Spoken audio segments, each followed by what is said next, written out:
ba girl? Dito promise ako, alam mo ba girl? Wow. Alam mo ba girl? Pagka wala ka dito promise ako concern. Yo, magandang araw mga kap, kamusta kayong lahat?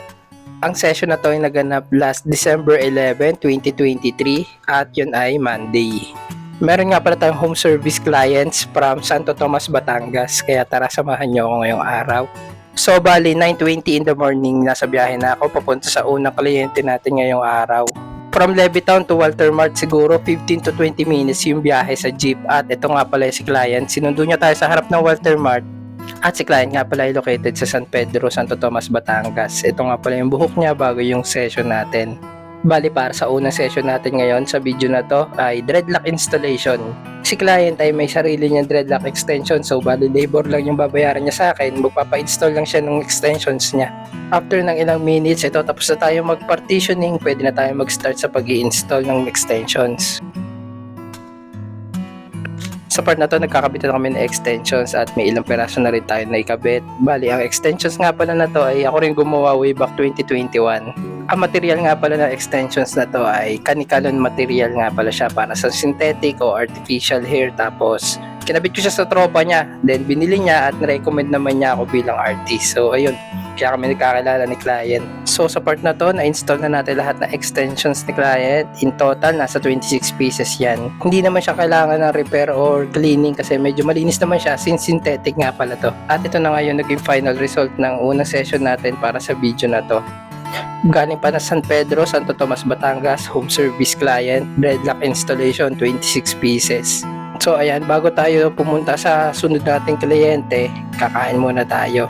So dito ako nag-decide kumain ng lunch sa Jollibee. Isang sakay lang mula dito bago tayo pumunta sa sunod nating kliyente. So dito ko na lang pinili para mas mabilis. Ilang minuto lang yung lumipas at nandito na tayo sa area ng second client natin sa video na to. Para sa second client, ito nga pala ang ating regular client na si Sir Homer, galing pa na Santa Ana, Santo Tomas, Batangas. Bali, natural dreadlocks tong gagawin natin.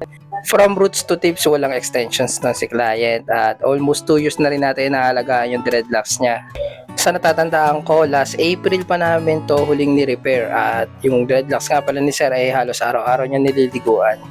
So dito makikita nyo, ito yung itsura ng dreadlocks niya bago i-repair at boom! Ito naman itsura ng isang strand kapag natapos na natin siyang i-repair at binding. Ito nga palang si Sir Homer ay isang seaman, lagi siya nasa dagat at hindi niya pwedeng hindi araw-araw babasain o liliguan yung dreads niya, kaya nagiging gato yung status ng dreads niya, hindi siya nakakapag every other day.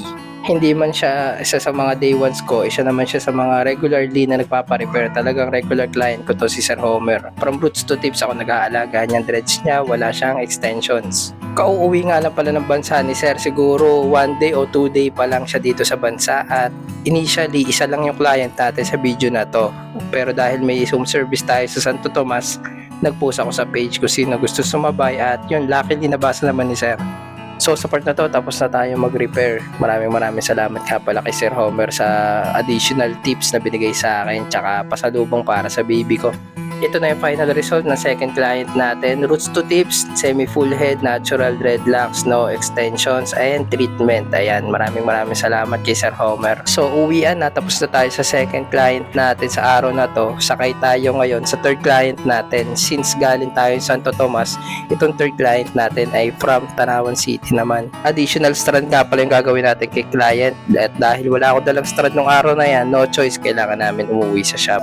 Nakalimutan ko nga palang i-record yung buong session namin, pero ito yung final result natin, additional strands. Sa mga interested clients dyan within Batangas, pwede akong home service. May Facebook, YouTube, and TikTok, The Dreadlocks Factory.